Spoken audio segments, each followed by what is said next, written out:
श्री भगवान आज एकांत में राजभवन में बैठे हैं। जिस समय गुरुदेव का आगमन हुआ और गुरु वशिष्ठ जी महाराज ने सूचना दी कि राम करहु सब संयम आजू, आज आप पूरा संयम से जीवन जिए, कल सुबह प्रातः काल अवध का सिंहासन आपको मिलेगा, आपका राज्याभिषेक होगा। क्या दिव्यता रही होगी महाराज, इसीलिए तो आज लाखों वर्षों के बाद भी हम राम जी को प्रणाम करते हैं, सिर झुकाते हैं। क्या दिव्यता रही होगी। एक और भरत कहते हैं ये सब राम जी का है, इसे मैं स्वीकार नहीं कर सकता, और एक और राम जी सोच रहे हैं। जिस समय सूचना मिली कि सब अधिकार मुझे मिलने वाला है, सिंहासन मुझे मिलने वाला है, राम जी सोच रहे हैं कि ये अनुचित हो रहा है, ठीक नहीं हो रहा है। क्या अनुचित हो रहा है? तो कहा मेरा वंश तो बड़ा अच्छा है, सूर्य वंश है, इस विमल वंश में सारी परंपराएं अच्छी हैं, पर इस विमल वंश में एक परंपरा मुझे ठीक नहीं लग रही। कौन सी?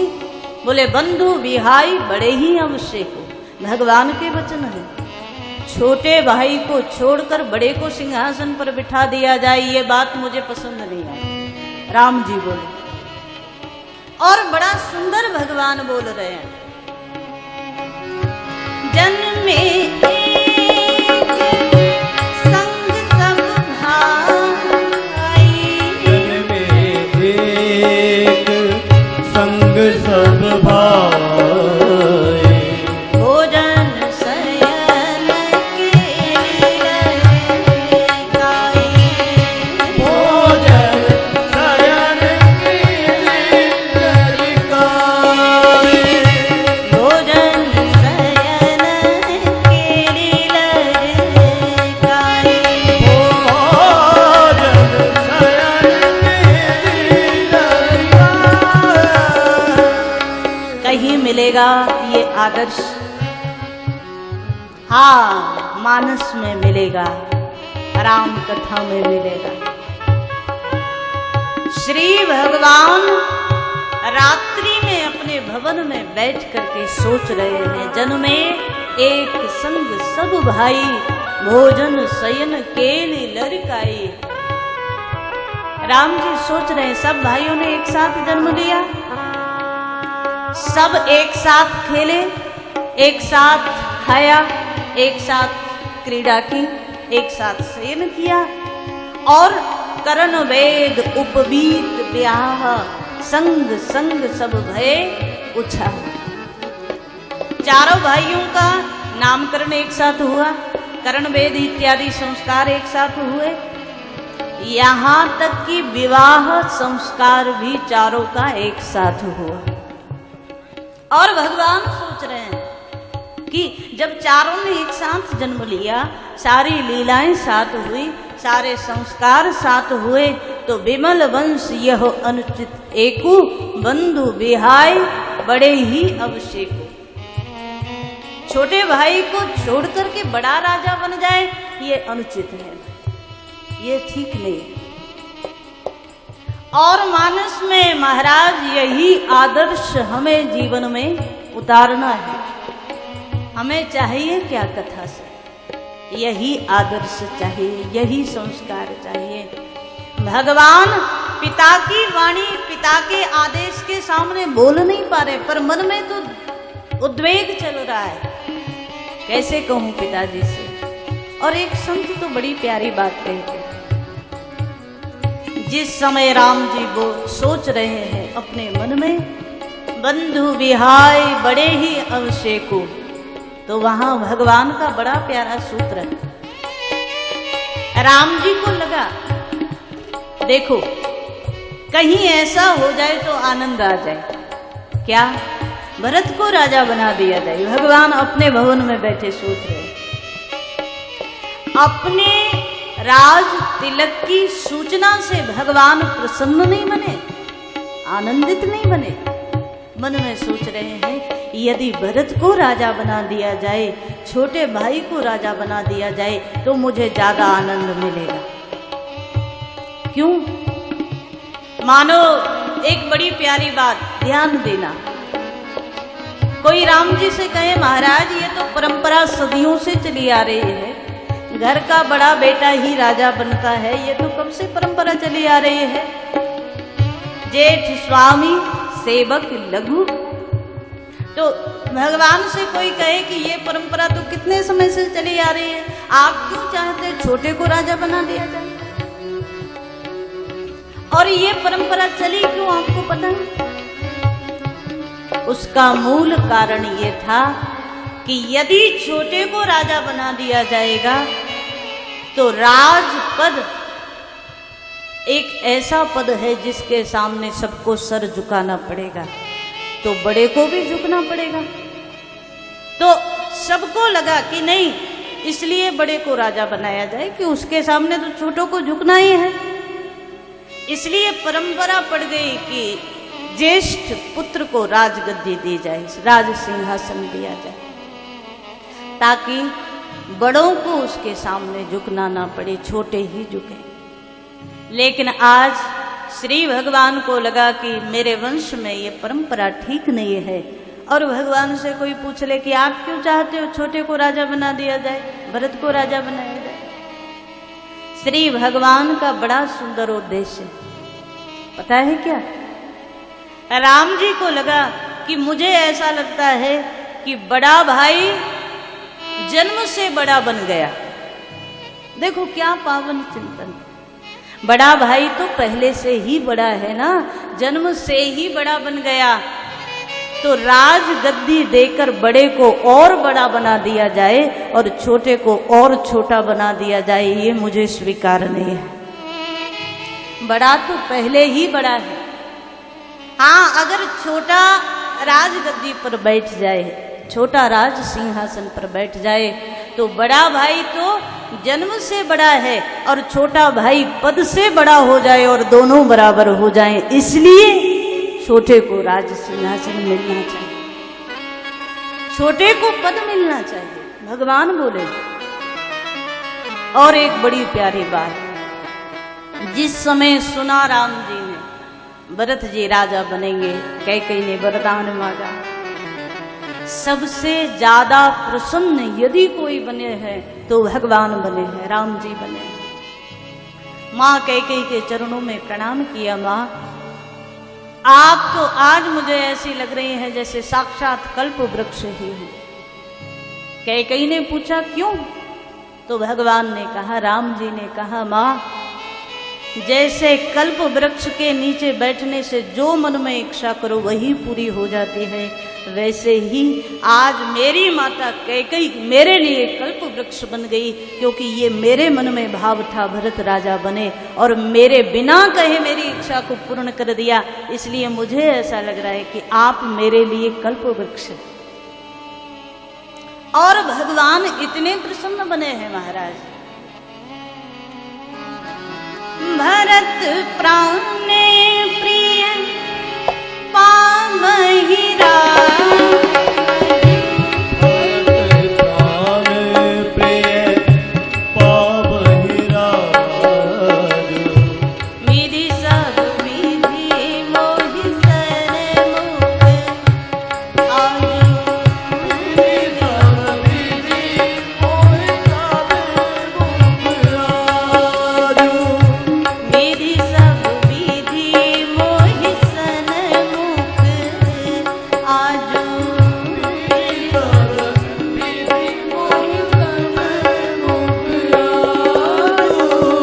भरत प्राण प्रिय पावहि राजू। श्री भगवान प्रसन्न बने, मेरा भरत राजा बन जाए।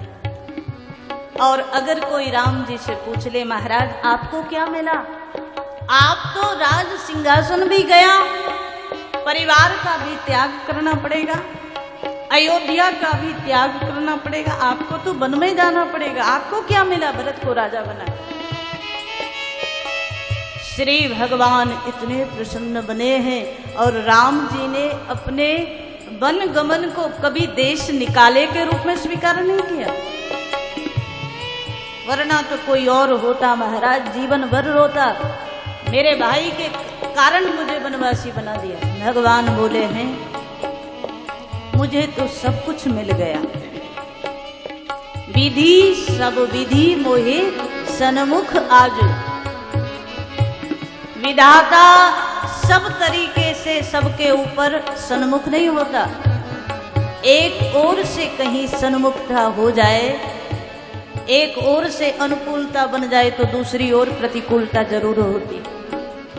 लेकिन श्री भगवान बोले आज विधाता मुझे सब तरीके से सन्मुख। किसी ने पूछ लिया कैसे? कहा महाराज मुझे आज ऐसा लग रहा है तात वचन, यदि मैं वन के लिए गया तो कितने लाभ। मैं मेरे पिताजी की ओर देख रहा हूं। भगवान बोले, राम जी बोले, मैं जब पिताजी की ओर देखता हूं तो मुझे लगता है पिताजी के वचन की रक्षा हो जाएगी, सत्य की रक्षा हो जाएगी, इसलिए पिताजी के प्रति भी अनुकूलता हो गई। तात वचन पुनि मातु हित, माँ का हित हो जाएगा, क्योंकि जिस कैकेयी माँ ने वरदान मांगा है राम जी के वन के लिए और भरत जी के राज सिंहासन के लिए, यदि मैं वनवासी हो गया तो पिता का वचन निभ जाएगा और माँ का हित हो जाएगा, तो माँ की भी अनुकूलता हो। तीसरी बात बड़ी प्यारे कहते हैं, भाई भरत अस राव, यदि मैं वन को चला गया तो राजा बनेंगे भरत प्राण प्रिय पावहि राजू, भरत राजा बनेंगे। और भरत राजा बनेंगे ना तो मैं 14 वर्ष वन में रहूंगा और तब 14 वर्ष की अवधि में सारी प्रजा को ये पता चल जाएगा, सबको ये समझ आ जाएगा कि भरत से ज्यादा बढ़िया राजा राम भी नहीं हो सकते।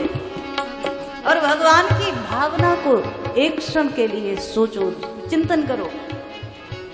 राम जी तो कहते हैं कि 14 वर्ष के लिए मैं बन जाऊंगा ना, और 14 वर्ष में प्रजा भरत का राज्य देखेगी, शासन देखेगी, तो सारी प्रजा भरत के पक्ष में हो जाएगी। और तब मैं 14 वर्ष के बाद भी लौट कर आऊंगा ना, तो मैं तो चाहता हूं कि प्रजाजन कहें कि अब राम नहीं भरत ही राजा रहे, 14 वर्ष के बाद भी भरत ही सिंहासन पर रहे। किसी ने कहा आपको क्या मिला? पिता का वचन निभ गया, ठीक है, कैकेयी माँ का हित हो गया, भरत को सिंहासन मिल गया, पर आपको क्या मिला? श्री भगवान बोले हैं मानस में, मोकह दर्श तुम्हार प्रभु सब मम पुण्य प्रभाव।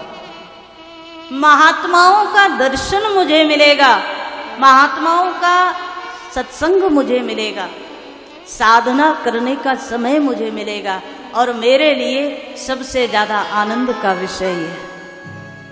एक क्षण के लिए सोच कर देखो, कहीं भी थोड़ा रंच मात्र भी स्वार्थ जीवन में आ जाता तो राम कथा नहीं महाभारत होता महाराज।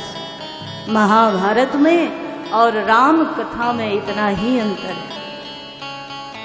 महाभारत में भाई भाई संघर्षरत है, और राम कथा में भी एक शब्दों में, एक भाव में अगर हम कहें तो वहां भी भाई भाई लड़े हैं, श्री राम और भरत लड़े हैं, लेकिन एक दूसरे को देने के लिए, लेने के लिए कोई नहीं लड़ा महाराज।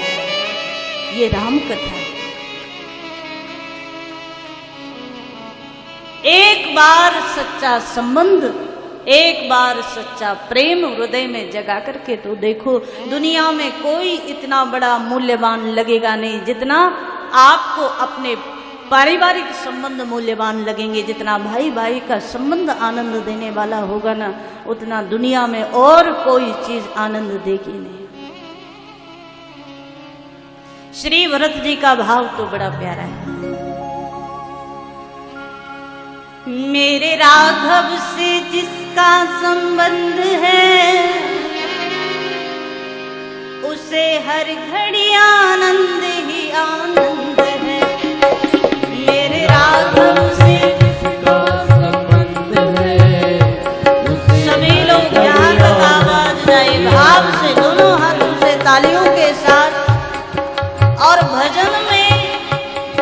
के भाव में खो करके गए। हो मेरे राघव से जिसका संबंध है, उसे हर घड़ी आनंद ही आनंद है। मेरे राघव से जिसका संबंध है, उसे हर घड़ी आनंद ही आनंद है। मेरे राघव से जिसका संबंध है, उसे हर घड़ी आनंद ही आनंद है। मेरे राघव से जिसका संबंध है, हरि बोल हर घड़ी आनंद ही आनंद है। श्री हरि।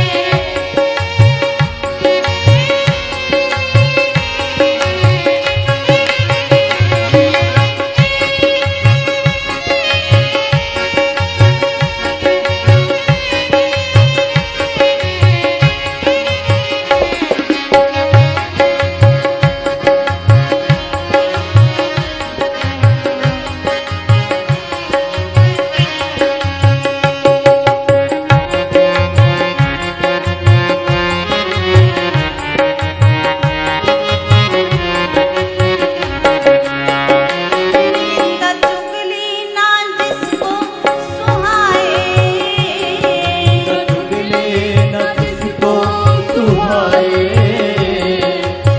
क्या शब्द है? निंदा चुगली न जिसको सुहाए। लेकिन महाराज बड़ा मुश्किल है ना? एक बार को भोजन ना दो तो चल जाए, पर किसी और की निंदा ना करेंगे चलेगा क्या?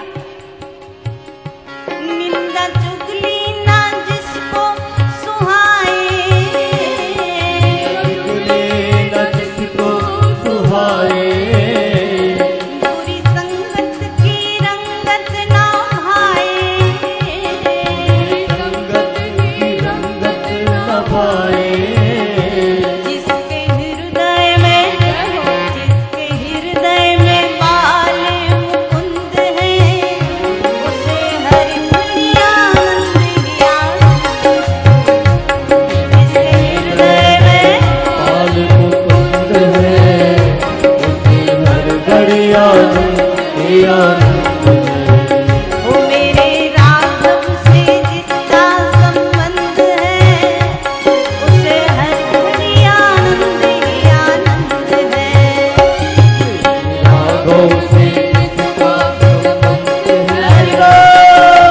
हर घड़ी आनंद ही आनंद है। बोल राघव सरकार की।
राघव से जिसका संबंध है उसे हर घड़ी आनंद ही आनंद है। हरि बोल।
चरण में झुकाए प्रेम की ज्योति मन में जगाए, प्रेम की ज्योति मन में जगाए, प्रेम की ज्योति मन में जगाए, प्रेम की ज्योति मन में जगाए।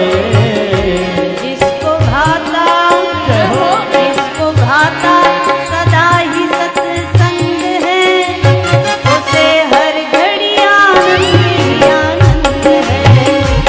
जिसको भाता सदा ही सत्संग है हरि उसे बोल। हर घड़ी आनंद ही आनंद है। ओ मेरे राघव से ओ राम प्यारे से जिसका संबंध है, उसे हर घड़ी आनंद ही आनंद है। प्यारे से जिसका संबंध है उसे हर घड़ी आनंद ही आनंद है। बोल राघव सरकार की।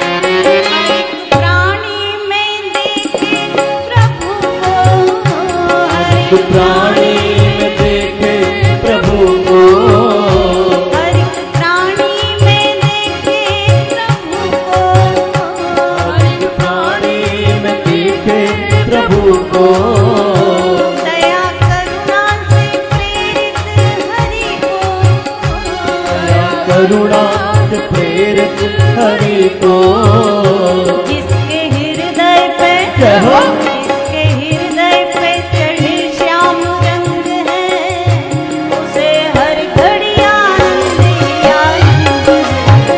जिसके हृदय में चढ़े रंग है उसे हर घड़ी आनंद ही आनंद है। ओ मेरे राघव से हो। ओ राम प्यारे से ओ कारे कारे से जिसका संबंध है,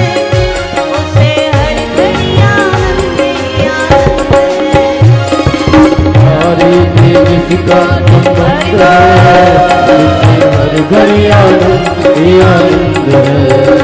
मेरे राघव से जिसका संबंध है, उसे हर घड़ी आनंद ही आनंद है। प्यारे से जिसका संबंध है, उसे हर घड़ी आनंद ही आनंद है।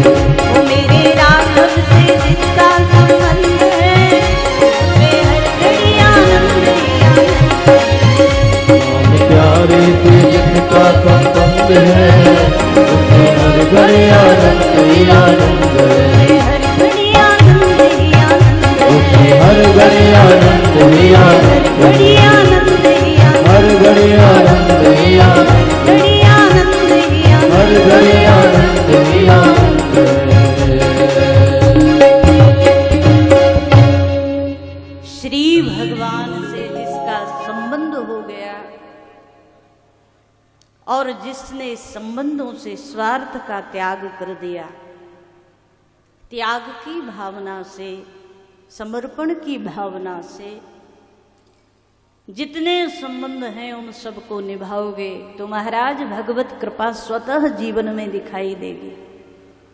मानस में श्री भरत जी महाराज ऐसे पात्र हैं जिन्होंने निस्वार्थ भाव से श्री भगवान के प्रति अपना सर्वस्व समर्पण कर दिया।